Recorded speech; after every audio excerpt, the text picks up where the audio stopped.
はいどうも、キリハです。今回は最新版最強キャラのティア表ということでやっていきます。前回ティア表を作ったのは11月の12日でした。あれから2ヶ月間経ってどれぐらいティア表に動きがあったのか、こちらを紹介していこうと思います。といっても私が考えたティア表なので、各々の意見があると思います。よければ参考にしていただけると幸いです。それでは早速やっていきましょう。はい、こちらが最新版のティア表となっております。見方としては T0、もう文句なしの替えの利かない最強のキャラ。 T1、いないとかなり困るという場面が多いキャラ。ティア2、特定の条件下で人権だったり大活躍をする、そういったキャラクターたちになってます。前回に比べて変わったところとしましては、アコが T0 に加わったことです。正直総力戦ほとんどのコンテンツで使われていますし、イベントの高難易度クエスト、こういったところにも今後もぶっ刺さっていくと思います。アコに関しては持っていないと総力戦今後かなり厳しい戦いになるでしょう。そしてそれに伴って響きの使用頻度が最近落ちてきているんですよね。ただそれでも通常ミッションだったり高難易度の学園交流会だったり使用の場はまだまだ多いので、今回も T0 に置いてはいるんですけど、正直 T1 に落とすかどうかは結構迷いましたね。この辺りは T1 に落としてもいいと思ってる方もいらっしゃるんじゃないかと思います。あと今回は正月のムツキをランクインさせました。 T1 ですね。前回は実装されていなかったんですけれども、たったの2コストで打てる範囲攻撃の神秘攻撃というのは唯一無二ですし、範囲も広くペロロジラで大活躍したキャラクターなんですけれども、ペロロジラ以外でも今後使われるキャラだと思います。なので今回は T1 に入れさせていただきました。そして T2 の方も変化があります。前回のティア表から追加されたキャラクター、温泉ののどか千夏、正月のあるなどですね。この辺りは新規に追加されたキャラクターになってます。のどかに関しては戦術対抗戦でも強いですし、サブスキルの攻撃力アップというのはめちゃくちゃ強いスキルなんですけど、ブルアカの中ではおたま、かりん、のどか、この3キャラしか持っていない最強スキルになってます。そういった意味合いで T2 に入ってます。千夏に関してはまだ来ていないんですけど、白黒戦でほぼ必ず使われるんじゃないかと思ってます。前回のビナー戦でも使ってる方いらっしゃいましたしね。攻撃速度が輝くようなキャラクターが実装された時に合わせて千夏の評価も上がってくるかもしれません。本当に強いキャラクターだと思います。そして結構悩んだんですけど、水着の真白とバニーカリンですね。ここを T1 から T2 に落とさせていただきました。結構特定の条件下での活躍になってきてるなという印象があったので T2 に下げたんですけれども、真っ白はまだ戦術対抗戦でも使われてますし T1 に上げてもいいのかなと思います。この辺りは個人の考え方の差が出るでしょうか。バニーカリンもペロロジラ以外でちょっと使いづらいなという印象です。ただペロロジラでは強いですよね。アリスに関しては戦術対抗戦も強いですし、ペロロジラ戦でも強いですし、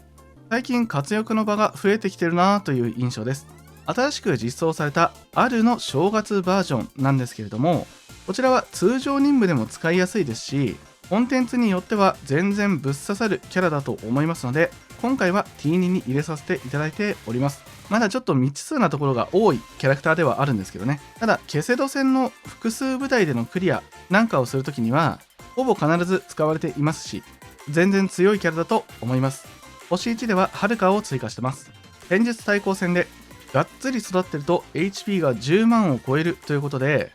かなり硬いですよね。育てている方は今回の戦術対抗戦で強さを発揮してるんじゃないでしょうか。といった感じの動きになってます。結構変わってきましたよね。この内容でこのキャラは上の方がいいんじゃないか、このキャラは下の方がいいんじゃないかという内容がありましたら、遠慮なくコメント欄の方にお願いいたします。参考にさせていただきます。ここからは今回追加されたキャラクターのなんで強いのかというところを簡単に説明していこうと思います。まず今回 T0 に追加されたアコなんですけれども、とにもかくにも3コストで味方の会心ダメージの確率を上げたり、さらに会心ダメージの効率を上げたりといったところで、ものすごく火力に貢献してます。特に会心ダメージ効率が上がるところがポイントで、EX スキルをマックスまで上げますと 73.3% の増加になります。さらにサブスキルで響きと同じスキルなんですけれども、味方全体の会心ダメージ率を 17% 上げることができますので、 EX スキルと合わせるとたった一人で 90% もの会心ダメージを上げていることになります。たったの3コストでこれができますので、主に一番火力を出すキャラクターにこの EX を打ってダメージ効率を上げる、会心ダメージが当たる確率も上げるというのが最近の主流になってます。さらに地味にこのノーマルスキルの回復もかなりいい仕事をします。イエロニムスの時なんかはかなり役に立ちましたね。今回のペロロジラでも案外役に立ってます。そしてパッシブスキルは治癒力をアップするという内容なので、ノーマルスキルが結構役に立つので、これも上げても全然 OK なスキルになります。このサブスキルが会心ダメージ率アップなので、響きと競合してしまうので、どっちかしか入れないというのが普通なんですね。両方入れてもこのサブスキルどっちかが意味なくなっちゃうので、基本的にはどっちかを編成するという感じになってます。そういった意味合いで最近響きの採用率が下がってきているということですね。響きはもともと攻撃が強い EX スキルを持ってますので、また使用用途が分かれてきているような印象でしょうか。とにもかくにも弾けた方は本当に最強級のキャラクターなので、ぜひ育ててあげましょう。そして六月正月に関してはこちらの動画で詳しく説明してますので、詳しくはそちらの方で見ていただきたいんですけれども、たったの2コストで打てる範囲攻撃が強力でかつ広範囲というので、もうこれだけでも本当に唯一無二となります。かつ火力もすごく出るキャラクターなので、通常の任務や今後の高難易度コンテンツでも間違いなく役に立つキャラクターでしょう。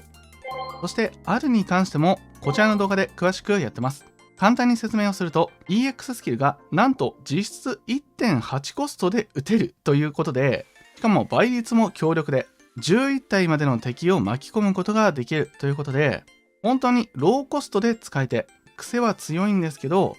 かなりローコストで使えて、たくさんの敵を殲滅できるということで、今後のチャレンジクエストなどの活躍も視野に入ってくると思います。ケセドでも強かったですしね。そして温泉のどかに関してはもうこれですね。サブスキルの攻撃力アップ、これ本当に最強級のスキルなんですけれども、今まで持っているキャラクターがタリンと小玉、この2キャラだけだったんですね。そして今回のどか温泉が実装されて、満を持してこのサブスキルを持ったキャラクターが追加されたという内容になります。もちろんこれが一番の魅力ではあるんですけれども、 EX スキルも回復の倍率はナンバーワンということで、かなり癖のある回復ではあるんですけれども、回復量はすごく高いので、サブスキルで攻撃力アップをしつつ高効率な回復でパーティー全体を回復できるということで、